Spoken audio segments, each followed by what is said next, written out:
Hello everyone, welcome back to our channel. అందరూ ఎలా ఉన్నారు? బాగున్నారా? మార్నింగే మేము ఎక్కడికి వెళ్ళిపోతున్నాం అనుకుంటున్నారా?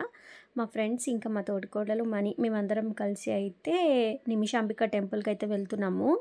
ఈ ఫ్రైడే రోజు అయితే వెళ్ళాము. మార్నింగే లేచి ఇంట్లో పనులన్నీ చేసేసుకుని పూజ చేసుకుని మేమైతే బోర్బండ నుంచి స్టార్ట్ అయిపోయాము. బోర్బండ నుంచి ఉప్పల్కి బస్సు ఉంటుంది. అలానే ఉప్పల్ నుంచి బోడుప్పల్కి ఇంకొక బస్సు ఎక్కితే మనకి టెంపుల్ ముందు దింపుతారనమాట. ముందంటే ముందు కాదు, కొంచెం రోడ్ మీద, అక్కడ నుంచి కొంచెం దూరం నడిచేది ఉంటుంది. తర్వాత మేమైతే టెంపుల్కి అయితే రీచ్ అయిపోయాము. ఫుల్ జనం ఉన్నారు, చూసారు కదా. ఇంకా గుడి క్లోజ్ చేసే టైం కూడా అయిపోతుంది. అంటే ప్రదక్షిణాలు చేయడానికి టైం ఉండదన్నమాట.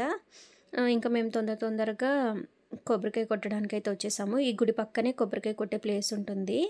చూసారు కదా, మేము దర్శనం అయిపోయిన తర్వాత నా ఫేస్ చూడండి, అసలు ఎంతమంది జనం ఉన్నారంటే అసలు మేమైతే ఒక 3 రౌండ్స్ వేసాం అంతే.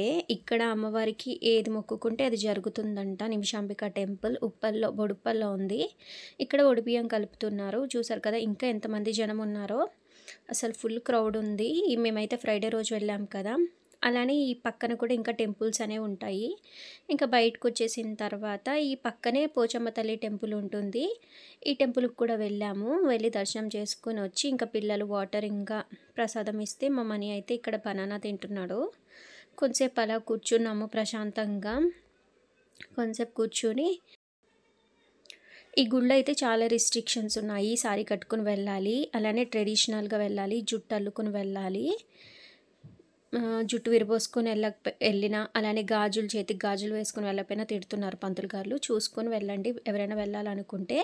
అలానే మేము కొన్ని ఫొటోస్ అవి దిగిన తర్వాత ఈ పక్కనే కొబ్బరికాయ కొట్టిన ప్లేస్ చూపించాను కదా, దాని పక్కనే అన్నదానం కూడా జరుగుతుంది.